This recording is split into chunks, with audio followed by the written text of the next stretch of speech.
आज हम जिस हस्ती के बारे में आप लोगों को बताने जा रहे हैं वो किसी परिचय की मोहताज नहीं है।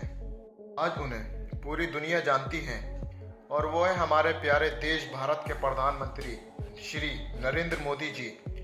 और आज हम उनकी संघर्षों की पूरी कहानी आप लोगों को बताने जा रहे हैं, तो वीडियो में अंत तक बने रहिएगा।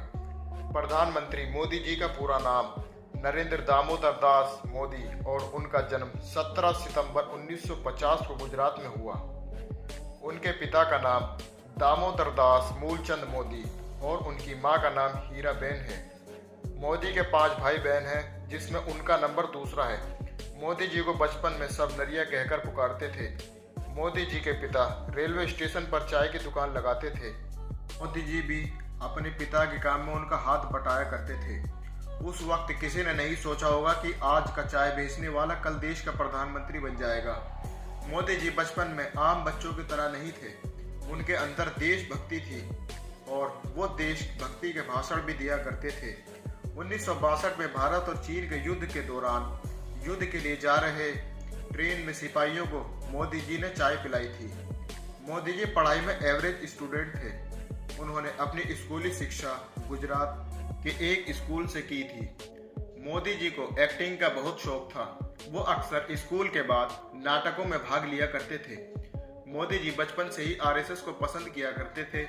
1988 को दिवाली के दिन आरएसएस के पहले प्रांत प्रचारक ने मोदी जी को आरएसएस की शपथ दिलाई थी।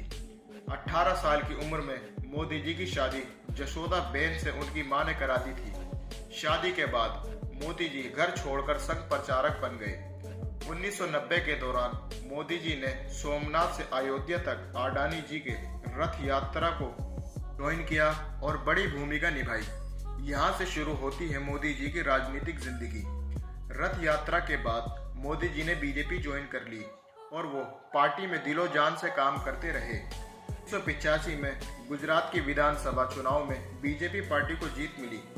मोदी जी की शंकर बघेला से कुछ नाराजगी हो गई थी, जिसकी वजह से शंकर सिंह बघेला ने इस्तीफा दे दिया और केशव भाई को गुजरात का सीएम बनाया गया और मोदी जी को दिल्ली बुलाकर केंद्रीय मंत्री की जिम्मेदारी सौंप दी। धीरे धीरे केशव भाई की तबीयत खराब रहने लगी, जिसका असर सीधा पार्टी पर पड़ा, जिससे पार्टी कई सीट भी हार गई। के बाद अक्टूबर 2001 को बीजेपी ने मोदी जी को गुजरात का मुख्यमंत्री बना दिया। मोदी जी ने गुजरात में विकास किया, बड़े गांवों में बिजली पानी पहुंचाया, जनता की जरूरतों पर काम किया और एशिया का सबसे बड़ा सोलर पार्क गुजरात में बनाया गया। 2002 में गुजरात के गोधरा कांड में मोदी जी का नाम जोड़ा गया, जिसके लिए न्यूयॉर्क टाइम्स ने मोदी जी को जिम्मेदार ठहराया। 2002 में गुजरात के गोधरा रेलवे स्टेशन पर साबरमती ट्रेन में आग लगा दी गई, जिसके बाद सांप्रदायिक दंगे हुए। 1200 से ज्यादा लोग मारे गए और 28 फरवरी 2002 को गुजरात के कई इलाकों में दंगों ने भयंकर रूप ले लिया। इसके बाद सुप्रीम कोर्ट ने गोधरा कांड के लिए स्पेशल जांच कमेटी बनाई। कमेटी ने जांच पड़ताल की और 2010 में सुप्रीम कोर्ट ने जांच कमेटी की रिपोर्ट के मुताबिक फैसला सुनाया, जिसमें सुप्रीम कोर्ट ने कहा कि इस कांड में मोदी जी का कोई हाथ नहीं है और कमेटी को में मोदी जी का कोई हाथ नहीं मिला। मोदी जी ने गुजरात में सरकार के खिलाफ बनाए गए सभी मंदिरों को तुड़वा दिया। इस सब के बाद मोदी जी की लोकप्रियता गुजरात में इतनी बढ़ी, जिसके बाद मोदी जी लगातार 4 बार गुजरात के मुख्यमंत्री चुने गए और 2014 में जब मोदी जी ने 2014 की लोकसभा चुनाव में भी कामयाबी पाई और सेंटर में बैठी कांग्रेस की सरकार को बुरी तरह हार का सामना करना पड़ा।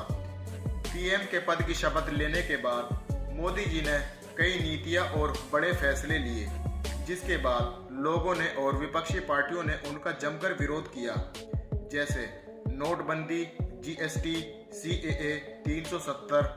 मोदी जी ने देश की आर्मी को मजबूत बनाने के लिए राफेल जैसे लड़ाकू विमानों को भी खरीदा और 2019 में दूसरी बार देश के प्रधानमंत्री की शपथ ली। बीजेपी सरकार रोजाना अपनी नीतियों के चलते सुर्खियों में बनी रहती है। क्या वो 2024 में सत्ता वापसी कर पाएगी? हमें कमेंट में ज़रूर बताएं और आपको ये जानकारी कैसी लगी कमेंट में बताएं। अब हमें दीजिए इजाज़त। जय हिंद।